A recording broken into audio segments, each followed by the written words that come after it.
Hey guys, and welcome back to the garden. Welcome to my channel if you're new here. My name is Blanca. So today's video, I'm gonna walk you guys around. I walked a little bit before I took out my camera because I'm seeing so many things in the garden that I want to share with you guys.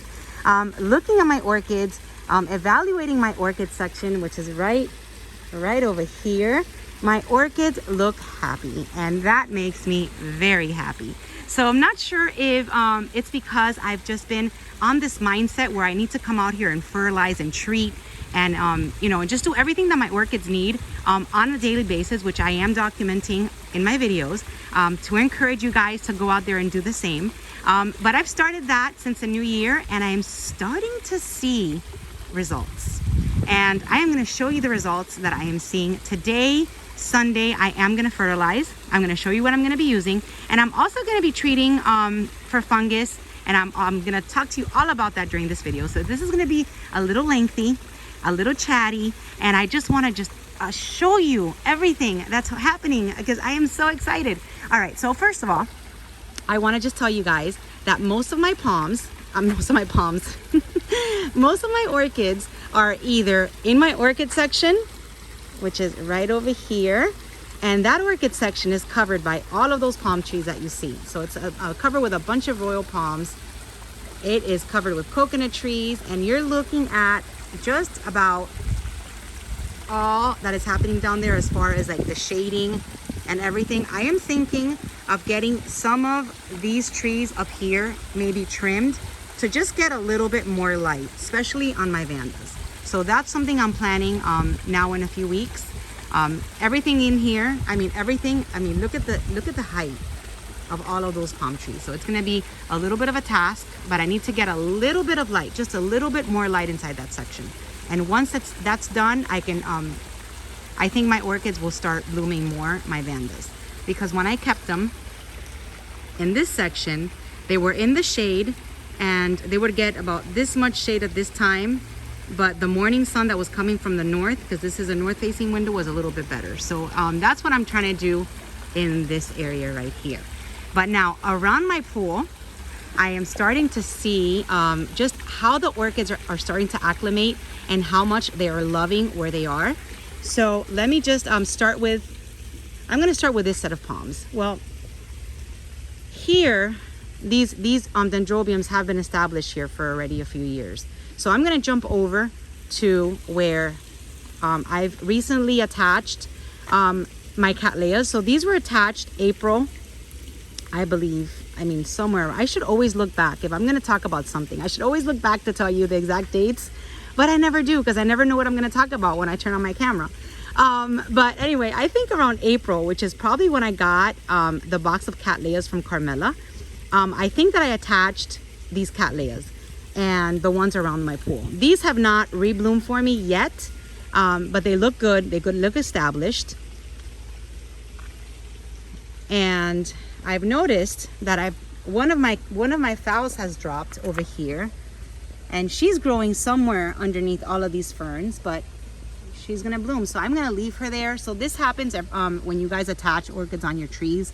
You might have some palm fronds, just knock them down and they will fall, especially Cattleyas, even Dendrobiums. Anything would just fall, and they'll kind of just, you know, start growing anywhere where they fall. It's like the funniest thing, and I find it, you know, and I find it nice because this is the way that they grow out in the wild, in the wilderness. You know, they can just fall anywhere and just kind of start growing. So I just let them be.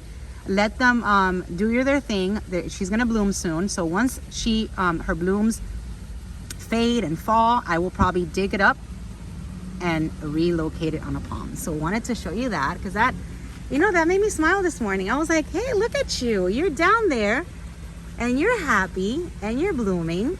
So you're gonna stay there. Who picks these up in nature? You know, they just do their thing.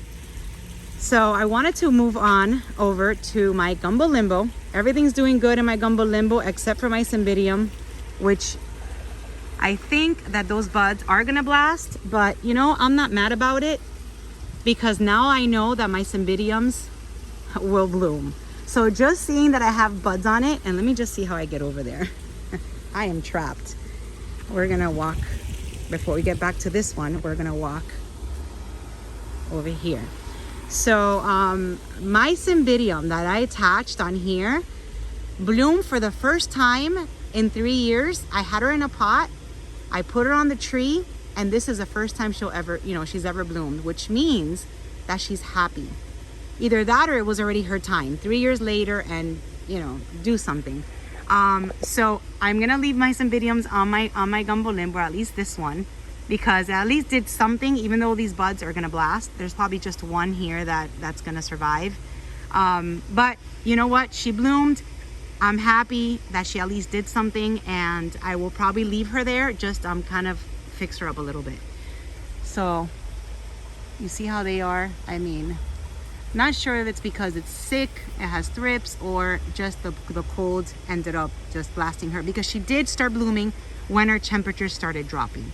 So that could also be a a reason for those buds to bloom. The Cattleyas, like Big Mama, Todd gave me these. They've been doing amazing ever since I got them and attached them, and they've bloomed for me several times. So right now they're just growing. I mean, I look here and I see new growths. They seem to be happy, and they look, they look lush. So that's good news. This is my Zygo, which from Linda, which also looks amazing. She's got new growths on her, so we'll let her do her thing. I just wanted to so you guys can see. And then I love to see all of this moss growing. I mean, this is super moist. It lets me know that they are getting so much humidity and they are happy. And all of these green ferns everywhere. So that's what's going on with my gumbo limbo. Now, if you guys are thinking of attaching orchids on your palms, you want to always consider your climate. You want to always make sure that the orchids will thrive if you attach them outdoors. You don't get into the freezing temperatures, and you have the correct climate before attaching. I mean, I'm sure most of you guys know this, that if you live in a very cold area that doesn't have these kind of conditions, you can't do this outdoors. But I've been on cruise ships, and I've been to hotels where they have orchids growing in their indoor trees. So if you find a tree that's indoors that has a nice textured bark, you can attach orchids on there, as long as you water them properly and you give them whatever it needs. Because I have seen many places where they grow their orchids attached on trees that grow indoors. So that's also questions you guys ask. That's why I'm just I'm just telling you guys that. So right here is a brand new bloom. Look at these Cattleyas, you guys. So these are the ones that were in bud right before we got hit with that cold snap. I covered them up, and look at the beauty. These are from Carmela, you guys. This is from that same unboxing. They were in bloom when I got them, and they're blooming for me again. I mean, this is beautiful. Very fragrant orchid. I looked for the tag a little while ago and I could not find it. I have a total of 3 of these.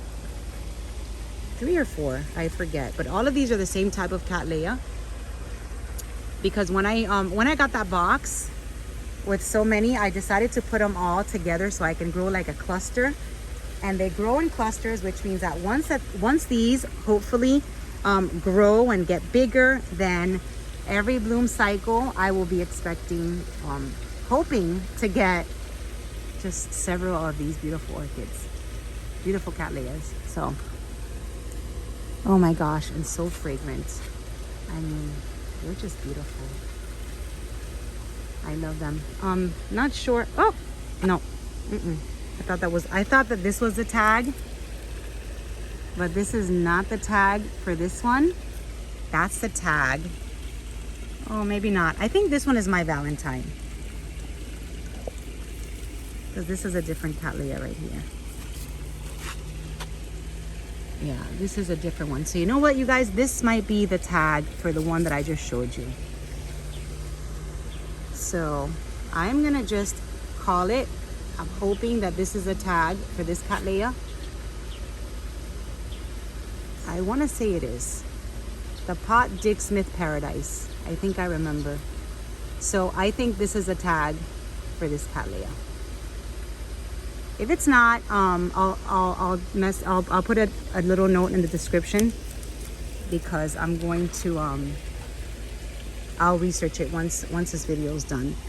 But anyway, wanted to show you this beautiful girl too. This one also came from Carmela, I believe. And this, it's a little bit backwards, I know. It's growing this way. Just wanted to show you what she looked like the right way. So I think this one is called My Valentine. Such a beautiful, oh my gosh, she's such a beauty. She is like so velvety and fragrant. See? Yeah. Fragrant, very velvety, very beautiful. And I really wanted to show you her before she starts getting ugly, because after a few days or a day or so from blooming, from being out here, she starts to lose her beauty as far as, you know, the shine and the velvety look on her petals, because if she gets rain or anything, she'll probably won't be as pretty. But look at how beautiful she is. Awesome. So happy with my blooms. I can't even tell you. Oop, and we've got a full sheath right here. So that's gonna be another, we've got a full sheath right here. This one is full. Is that the same one that just, is that from the same bag of this one? I don't know. It could be. I'll have to wait and see. So that's what's going on over here, you guys. And another, I was looking for the tag and I just wanted to show you the bark. So you guys can see how, again, just all of this moss growing. I feel like they're in a really, really good environment as far as all of the humidity, and I really love that. All right, so in this set we've got the Oncidiums. This is my Oncidium Sweet Sugar with a spike. We've got a Fascillatum over here. I think this is a Fascillatum. It's in spike. And then my Vanilla Orchid, which has grown, really taken off and really grown tall. Not sure when I should be expecting flowers from there, but we'll see. My Dendrobium nobiles are finally almost all in bloom. Look at this show. So beautiful and so fragrant. I mean, oh my gosh, you guys. Another set of orchids that were just out here hanging out in those temperatures of 40 degrees, and she looks untouched, unharmed, beautiful as ever, very fragrant. This makes me, you guys, so happy. Look at this. I just love all of these flowers. And again, if you're new to my channel, I know I've said it a million times, I like to when I attach my Dendrobium nobiles, any Dendrobium that has so many canes like this and is so heavy, I like to attach upside down, because if I attach it the right side up way, then all of these canes will just not allow for the orchid to attach properly. So this is why they're looking curly. This is why they grow like this, because they will always grow up towards the sun. But this is the way that you want to attach them so that you can actually get this orchid secured on the palm. And if you guys like this one, the tag is right here. Oh no, that's the wrong tag. This is the tag right here. It's a Dendrobium Sweet Pinky Love. I also got these with Carmela Orchids a long time ago, and they are just beautiful. Look at that. Fragrant, beautiful. These normally bloom around March, and it kind of reminds me like of an Easter of an Easter orchid, or like because of the colors, because of the pastels. But since we got colder this year than normal, they went ahead and they bloomed for me earlier. So just absolutely beautiful. We've got some spikes on the cherry babies over here, some new growths on the cherry babies. Let's see, and I do have different types of noblies on here. So just it happens that this actual variety just started blooming sooner. Then I've got my ground orchids over here, which I got not so long ago. I got them at the HaPpY fair when I was there in January, and they probably will stay inside these pots, because I am going to move my Arachnus, which I passed it already. Now my Arachnus, which is let me zoom. I forgot to mention what I wanted to tell you guys. So this Arachnus right here is one that I got with Judelis Orchids a long time ago, and I had it inside the bigger pot. But it's getting a little bit out of control, and there's no way, I mean, it's really hard for me to just keep it stable. So what I am thinking, and I want you guys to let me know if you guys like this idea. What I am thinking is to put that Arachnus, probably not in this palm, because I've got a lot going on over here. Like I got a lot of Cattleyas here, and it's like a really full palm. But I'm trying to look for the right palm where I can just sit her and just put her in something like this, like in one of these like little crevices, so that she can just grow really tall and kind of be somewhere contained. I was thinking of to put it somewhere around here, to put it maybe somewhere around my palms, which Nelson gave me that idea. That's how he has his, to just tie it around like one of my big royal palms out on the outer parts of the garden, or to put it inside my grill gazebo. I always say that. My new what should I call this? My new grid triangle grid stand. I can put it inside there. So let me know what you guys think. Where should I put the Arachnus that is just growing huge, out of control? Those are the options. I can even put it as close as like somewhere closer to the pool, like maybe back here.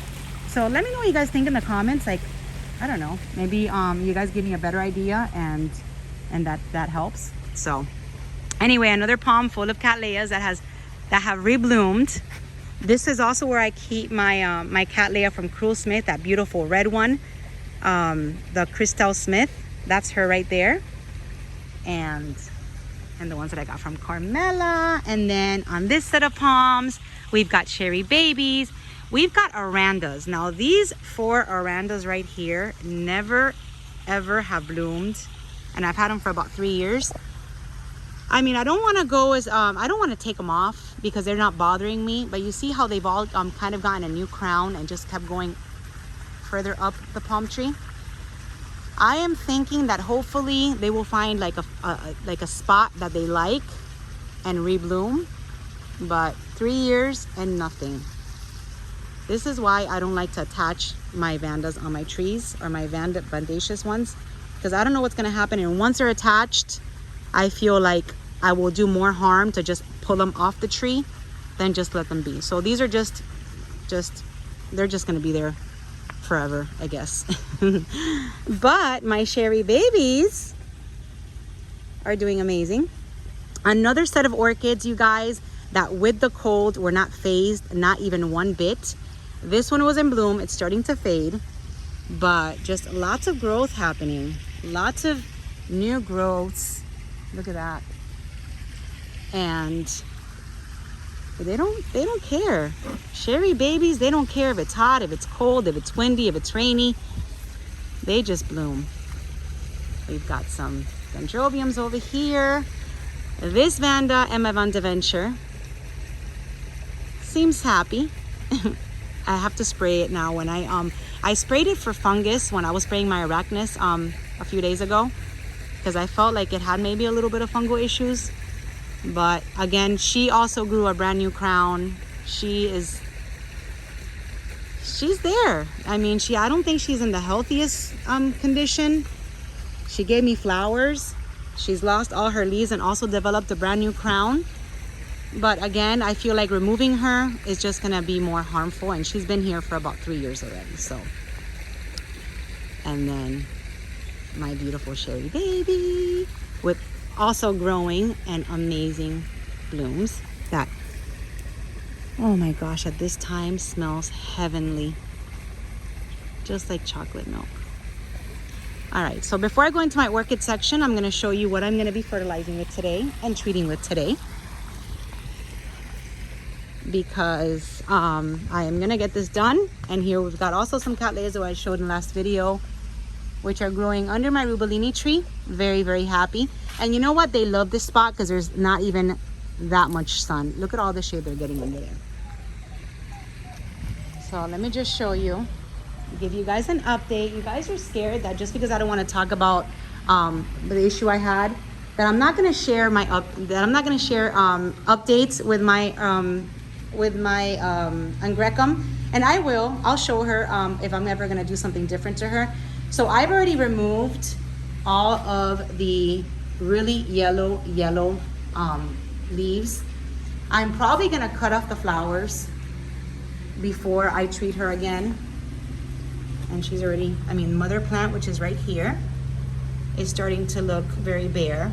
So what I was told by a grower, and I'm not gonna mention any growers' names that have given me advice, just because if that other company watches my videos, I don't want them to think that anybody's like on my side, which I really don't care, but just for the other growers' sake, I don't want to really put anybody in the situation that they think that they're on my side and on another grower's side.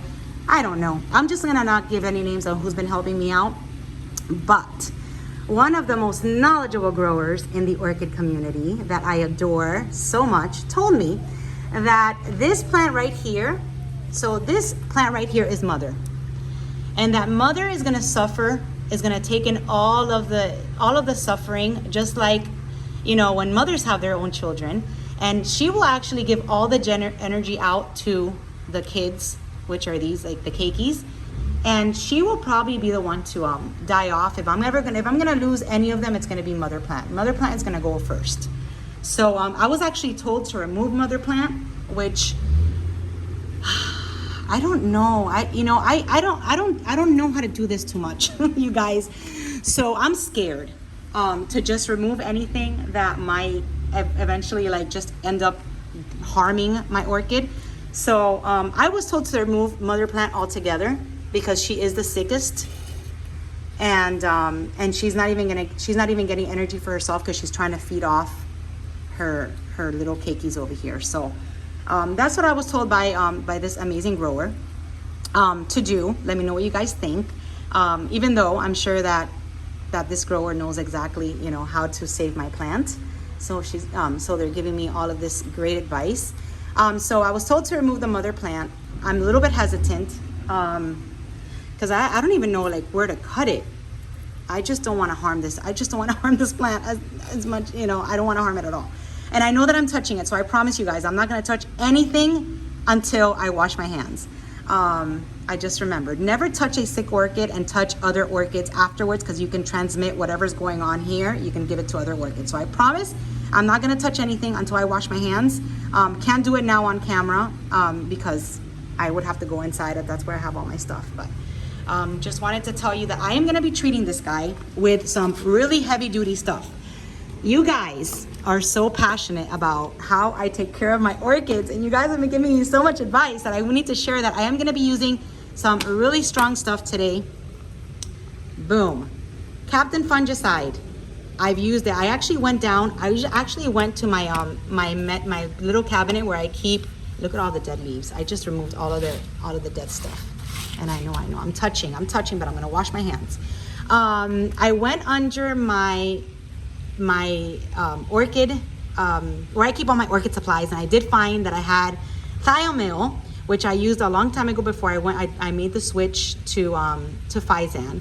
So thiamyl is super, super strong, you guys. It's a systemic fungicide.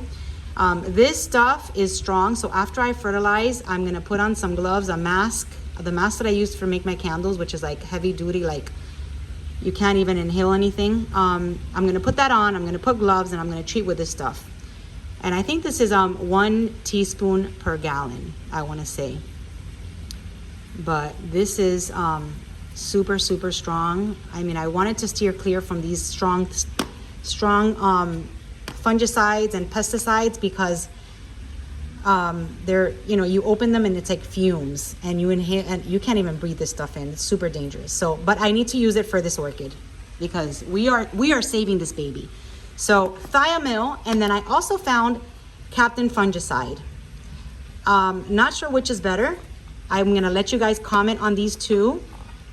Just because my dear friends at HaPpY are at a show today in Venice. So I hope you guys were able to go visit over there and say hi to Natalia from Just One More Orchid. And I think Brethren's over there and HaPpY's over there. So if you guys made it to the Venice show, tell them I say hi. But I don't want to bug them. I don't want to call them to ask them this question. But if you guys know which one I should treat with, let me know in the comments because I will be looking out to see what you guys recommend. So this is going to be the next application of the fungicide, thiamyl or Captain fungicide on this baby. And then I'm going to be going to my orchid section and I'm going to be fertilizing with, let me just show you. I told you guys that this was going to be a very chatty video. Oh, I don't have my oh, here it is. Yes, I thought I didn't have my 20-20-20. So I'm going to go fertilize with 20-20-20. I'm going to use my brand new Seaweed Kelp, which Maria, one of my subscribers and friends that I met last HaPpY show, she gifted me this brand new organic liquid kelp. So thank you, Maria. I'm going to be using it today. And then I'm also going to be doing my favorite Epson salt. So I'm going to be fertilizing with a teaspoon of 20-20-20. We're going to go in there with a heavy feed today. Teaspoon of 20-20-20. We're going to do a teaspoon of the liquid kelp. And this is, everything is per gallon. And half a teaspoon of the Epson salt. And that's all going to be mixed in to a 1 gallon per measurement. So have 1 teaspoon, half a teaspoon is what I'm going to be fertilizing with over there in my orchid section. And I am going to be putting it in my insecticide sprayer, which I believe is already over there. And I'm going to walk to my orchid section, and that's where I'm going to end this video. We're already going on 27 minutes. But I really wanted to do a thorough walk today and kind of talk to you guys on what's going on. Super, super excited because I am getting another Cattleya from this beauty. Now, this one is going to be an all-white Cattleya. So when it blooms, I'm going to show you because it didn't bloom for me last year. So that's exciting that she's going to rebloom. And then my orchid section. We have arrived. Of course, my violetas are the first ones that you see in bloom. This one's doing awesome. She's starting to bloom. That's the other one that I had in spike. And when I walked over here this morning, everything looks so healthy. So I wanted to talk to you guys about my Vanda Denis Soniana. She was the one that had thrips.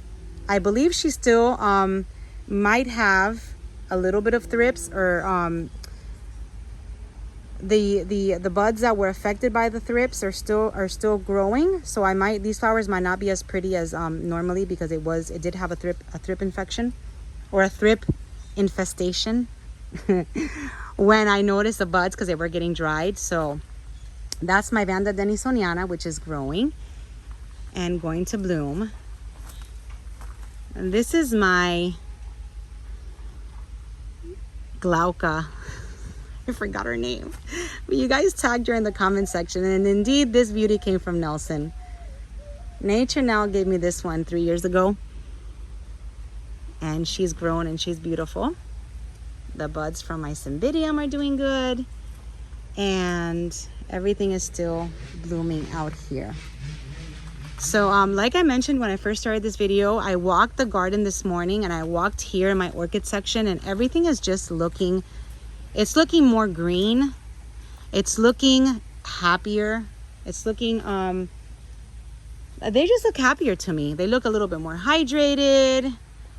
The leaves look a little bit more green, which could be because of the Epsom salt that I applied. But these are some blooms from a Vanda, from a Nascasenda coffee. And everything is just, to me, looking better. I just can't wait to turn on the fertilizer and start fertilizing these guys, because I have not fertilized. I've treated. And remember when I came out and I did the Epson Salt with, like just the Epsom salt with the Physan? Now today I'm going to fertilize, because I think that everything needs a good fertilizing. So that's it, you guys. I hope I covered enough in this video. Look at, I've got some buds. Trying to cover everything. These are just some cattleyas that some phals that I found around the garden, and I just attached them. So yeah, I hope this video didn't bore you guys. Just wanted to kind of give you like a full walk of the garden and show you what how everything is doing and how everything is growing and looking.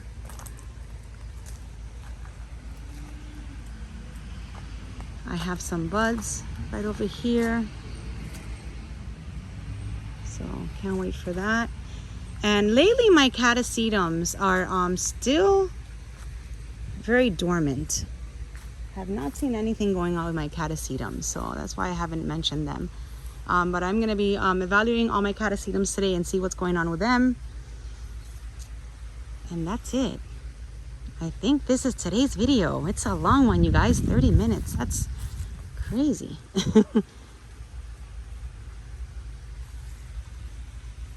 But anyway, this is today's garden walk. Hope you guys had a wonderful weekend. Get your fertilizing done if you have not. I am ready. This is what I use right here. This is my 6-gallon insecticide sprayer. So we're gonna fertilize everything today. I'm not gonna do it on camera today, because if not, this video is gonna be endless. But fertilizing is gonna get done today. Friendly reminder to fertilize, to treat, or do anything that you can to help your orchids out today if you have the chance to do it. Just go out there, fertilize. We'll be fertilizing together. Oh, this is another one that I wanted to show you. This is another one that I got thrips on, that I treated, and her flower spike is getting nice and long. So this is my Starburst, what I like to call my Starburst Vanda. Smells amazing. She's my Vanda Lamelata with Vanda Mem Thiang Chai. She's got beautiful blooms and is super fragrant. So once these open, there's probably going to be a few flowers that were affected by the thrips, but I think overall the buds look pretty good. Maybe they didn't have thrips. I don't know. I mean, it's hard to tell, you know, because they did look a little dry, or maybe they just had just thrips was starting to attack, and then I got it at the right time, because now they look good to me. So I don't know. Anyways, you guys, it's never, you know, sometimes you just never know. I'm one that sometimes I just never know. So maybe it had thrips, it looked like thrips, maybe it wasn't thrips after all, because I mean, they're looking healthy, but I treat it anyways, which is fine. You can always treat as a preventative. And that's it. My goodness, I'm so chatty this morning. That's because I'm in a good mood.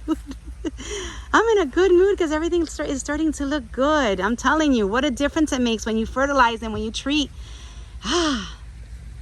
Anyway, that's it for today's video, you guys. I will see you soon in the garden. Remember, next weekend, we've got Boca, and I cannot wait for that show. I cannot wait to show you who's there. I cannot wait to share that show with you guys, and I will also be there as a vendor. So if you're going to be going to the Boca show, you can go see me at my booth. And wow. And that's it. Thank you for watching. Have a beautiful day and have an amazing week, and I will see you soon in my next video. Bye. Thank you for watching. Bye-bye. Say bye, Romy. Romy. Hi. Bye, guys.